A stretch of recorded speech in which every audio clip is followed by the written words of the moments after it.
So the Battlefield 2042 beta's over. How'd you like it? I liked it. I liked it.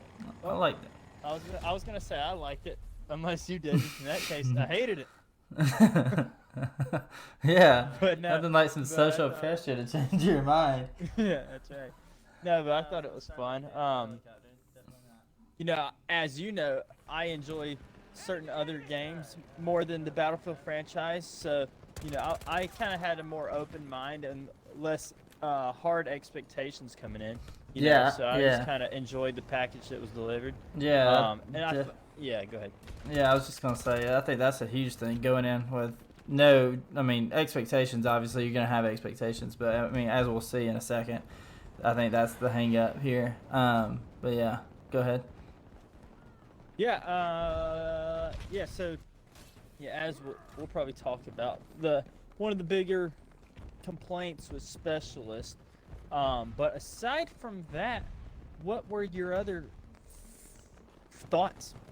Yeah, it's funny. So obviously, this is the first time helicopters have returned since Battlefield 4. So I mean, I guess hardline, but that doesn't really count. So like, literally, one of the first things I did was jump in a helicopter and I was like, "Here we go!" And then the controls are different. I was like, "I hate this!"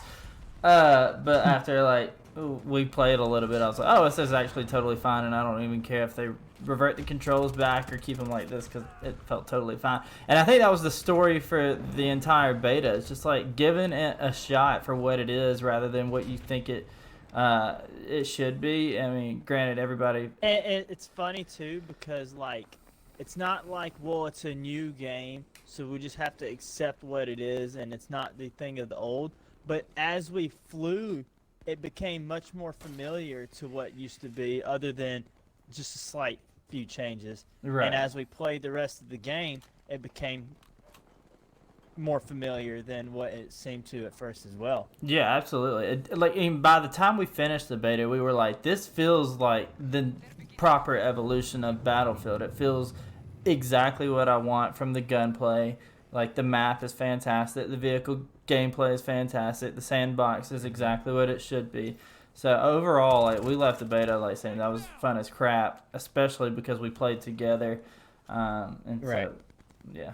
Yeah, it's funny that when we first started flying, we really enjoyed flying in Battlefield 4, and we were like, well, at least we play more infantry than we do vehicle combat, so whatever. If we don't fly, we don't fly, whatever. And then by the end of the beta, I wasn't even spawning. Yeah. So I was spawning in a helicopter. Absolutely. So yeah.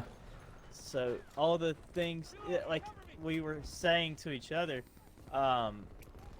it took just getting into the game, playing it, and you realized you liked it more than your first 5 minute initial impression. Yeah, and that kind of gets to what like this video is about, and so getting appreciating this game for what it did really good, and then not letting your expectations cloud your judgment. And so like we've got a buddy who we've always played Battlefield with. And he basically stopped after the first 30 minutes of playing it, saying it didn't really fit what he was expecting, and stopped playing it. And then he had all these negative feelings about it, and we're like, dude, you've got to play the game, especially. Battlefield. Yes, literally the Battlefield Friends meme, and you can see that on Reddit, so we'll get into that for sure. But it's literally the meme of back when in my day Battlefield didn't have black medics or whatever. Bigot. So yeah, like it was fun as crap, and yeah, I mean, so okay, so they changed things up. So and the main thing they changed, that I think that the overwhelming majority of the feedback you see on Twitter and Reddit is obviously down to specialists. So let's get into that. Like, what did you think about the specialists, and who are your favorites, and how did you like how that all worked? Yeah. So I mean, I can obviously appreciate the class system of old, and obviously you see them interwoven into each of the specialists. I know they'll be named different in this game, but basically we saw your medic lady was like a medic, your turret guy was like support, your ghost recon dude, whatever, was that's not a recon, and I guess the other guy would have just fill in the blank as an engineer. Right. But so they loosely fell into there. But like my favorite one would probably be McKay, the grapple hook guy, just because he offered something unique. Yeah. Whereas like, yeah, the medic lady, I mean, essentially with being able to pick up gadgets, or sorry, like equipment and gadgets with anyone, and you can have a med pack with anyone, the way that they made her not be able to like shoot a teammate and revive them, you can only heal them, that made her class a little less useful. Yeah. And then yeah, Go ahead. Sorry. and then I'm not, there's a lot of games that you can like drop a turret on and let it do its thing, but that's just not generally my play style. So I never really played with Boris or Recon, but most of the time we didn't play with Recon just because that's just not the play style that we did. But so we got like 95. Basically, the only time I wasn't playing as McKay with the grapple hook was when I accidentally swapped away from him. Yeah, absolutely. I think when you just start in a game, like it kind of randomizes which specialist you have selected, and you have to like actually manually select the one you want again. But yeah, I played as obviously McKay the most, like you did. But I also played as Falk a little bit. I think being able to self-heal like that came in handy. And then towards the end of it, started using the Surette pistol a little bit more. And then I also played as Boris, the engineer, a little bit. And I think I'm not sure, but I think the positive about his drone, obviously, or his sentry, is that it shoots people for sure. But I think it was spotting people as well, and that actually was coming in handy. So I liked him, but yeah, I didn't really use Casper at all because like I sniped for a little bit, and I liked the way it feels, but that wasn't really like what we were going for, and that's not really our style. But yeah, and then back to the specialist lady, Maria Falk. I think that there's definitely some tweaking they're going to be doing on her. They've already, like you said, they made it where it doesn't revive, it just heals. In past Battlefield games, they've had like the medic packs where you just throw it and it kind of tracks on to the nearest friendly and heals them. Whereas this, you have to like actually do some precision aiming, and it's kind of hard to hit sometimes. So I think they're going to have to address that, like make sure that you know when you hit them, make sure you can easily see who needs to be healed, some of those things. But I think she was a cool one. Yeah, but mainly Webster McKay was pretty fun, and then probably Maria Falcon and Boris after that. But yeah, like, so I enjoyed them for what they were worth. And so when you get into how team play worked with them, we were totally fine with that because we were working together in a squad and communicating the whole time. We were communicating very well, so we knew what each other had, Right. and we were able to like maintain that core Battlefield experience of being able to like help your teammate. You're not just lone wolfing it. Yeah, there was never a turn. I mean, every time we would switch our gadgets, you know, the other one was in the know, and we adjusted our play style to that, or we adjusted our gadgets to our play style. And so it was very, the feel of classes was, you know, present in the way we played. It wasn't just like, oh, now I'm stuck to this character. You know, because unlike, you know, other hero-based shooters like Apex, for example, you can change your stuff. Right. So it's not like you're stuck to a guy that, I mean, if you had both of your gadgets restricted, maybe that'd be a different story because you're really stuck on that. But basically, you have a hero ability plus a class, I guess is the way you see it. Right. Be, you know, and yeah, you can really see it as broken into more than 4 classes. You have a medic class, ammo providing class, anti-tank class, a vehicle healing class, and you could, you know, see it like that, and then you're just adding that into your character's ability, you know. And I guess that is a concern of most people because they think that 4 is a perfect number paired with its gadgets and abilities, but Yeah. It didn't impact the way that we played too much at all. Like you said, we communicated with what each other needed from each other, and we were able to be a squad and provide for each other. Yeah, so I think that's why we got all the fun and joy out of this beta, whereas a lot of people just crapped on it the whole time. Is because I think if you're working alone, you're probably not going to feel that teamwork like we did.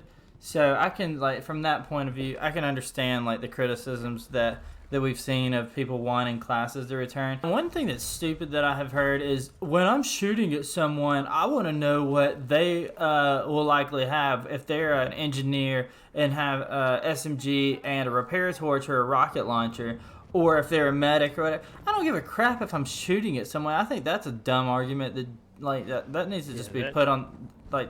You're just grasping for straws at that point. I think it's a valid thing when you're talking about teamwork.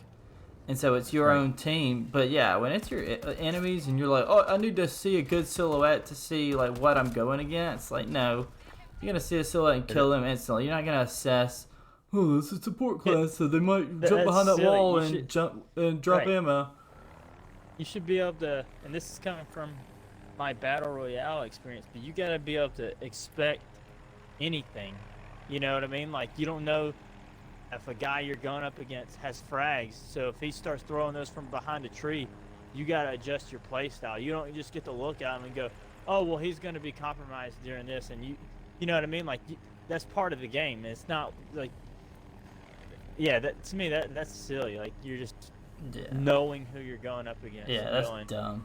That's dumb. But so let's talk about, obviously the issue is, so to sum it up, players want to be able to have this class system of old in the game because they want to, be able to understand, their teammate is doing this. You can't tell that because specialists can equip any gadget, but if it were the usual class systems, they know your medics or your assault or whatever, however they want to organize it, would have med pack or whatever.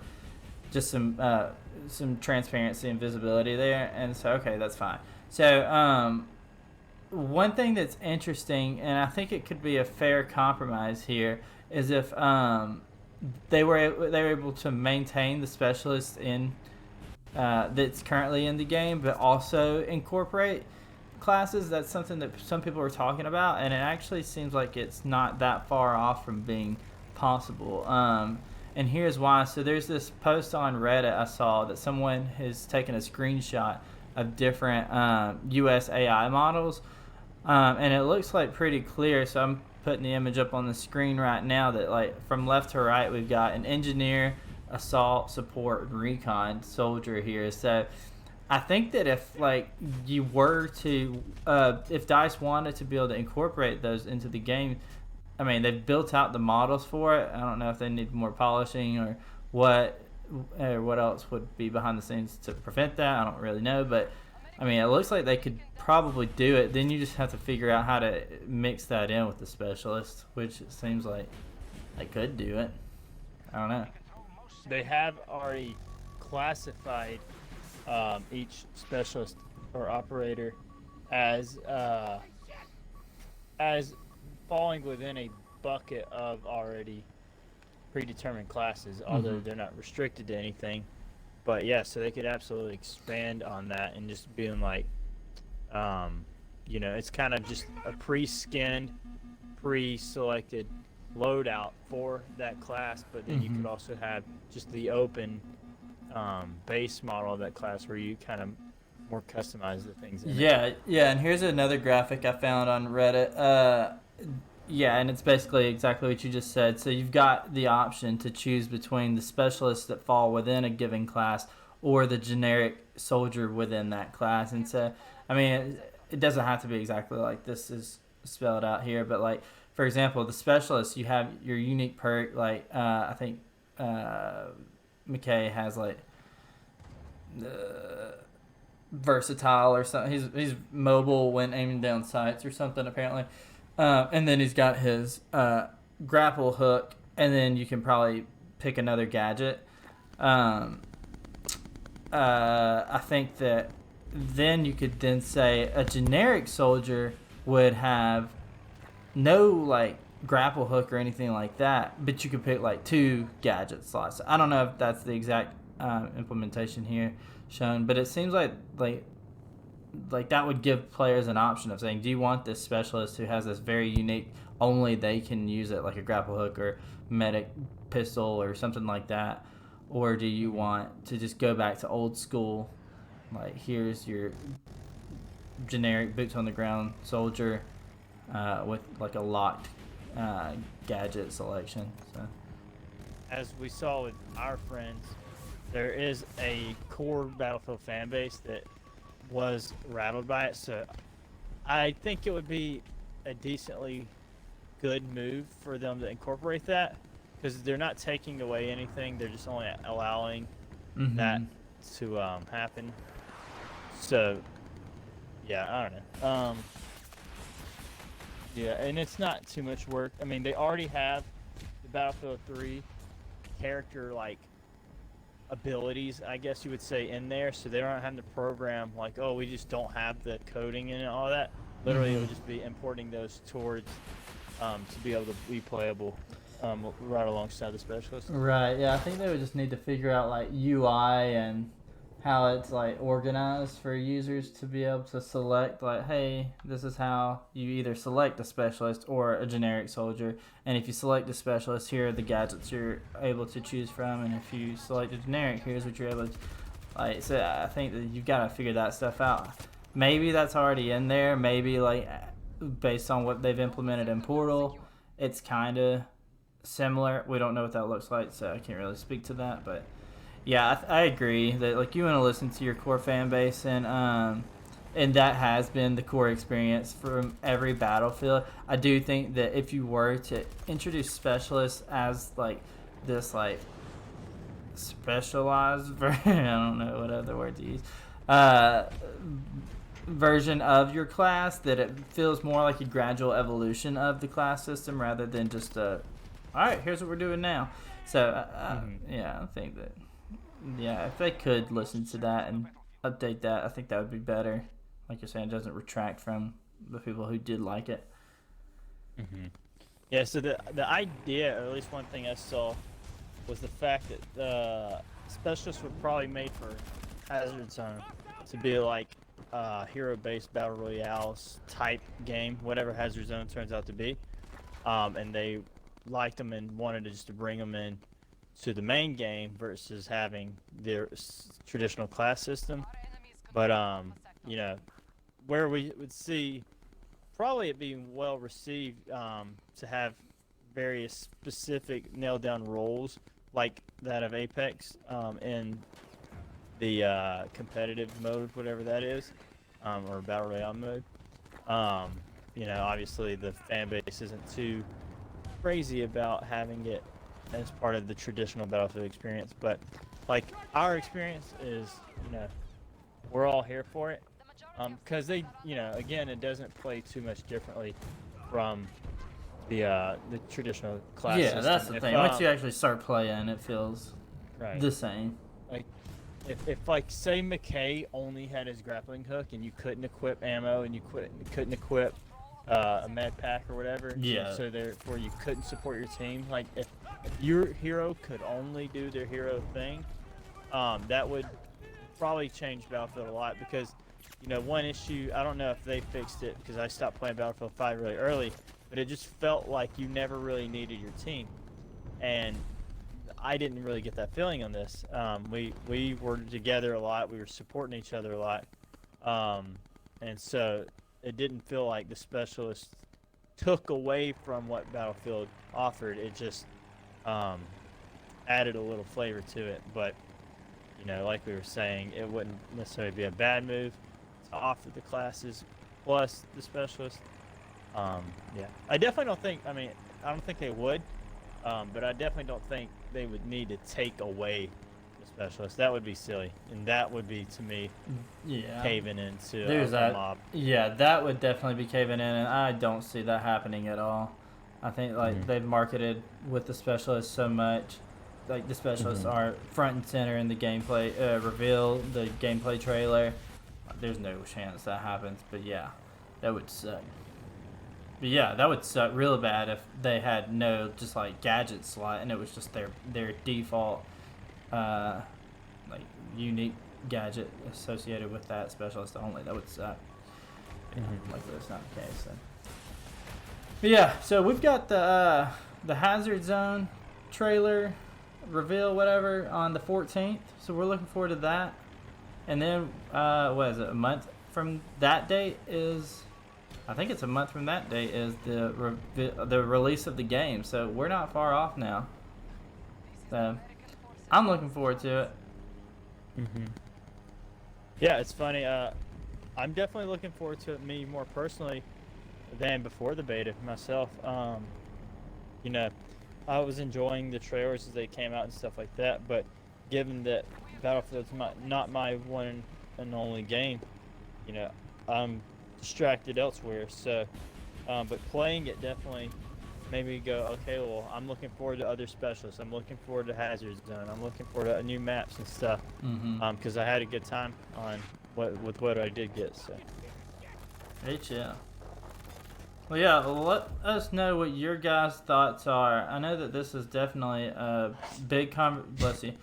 A big conversation for the Battlefield community, as we're seeing one of the main core pieces of the game being changed up. So I want to hear you guys' thoughts. I know EA is listening, probably not to this channel, but well, yeah, we definitely want to hear what you guys have to say.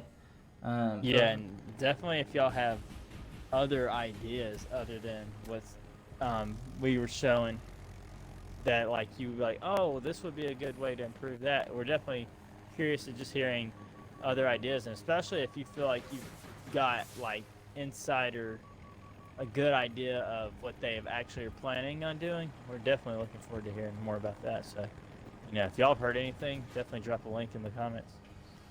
Yeah, but I guess we'll end it on that. Thanks for sticking around and hanging out with us, guys. That was a BoomToasted Breakdown. Oh, yeah. Well, yep, we can catch this on all podcast platforms, including YouTube at BoomToasted Gaming. And that's probably about it. You won't see it anywhere else. Yeah, we signed an exclusive deal to YouTube. So. Yeah, absolutely. We're freaking chills, dude. Absolutely. Go where the money takes us. Yep. All right. Bye.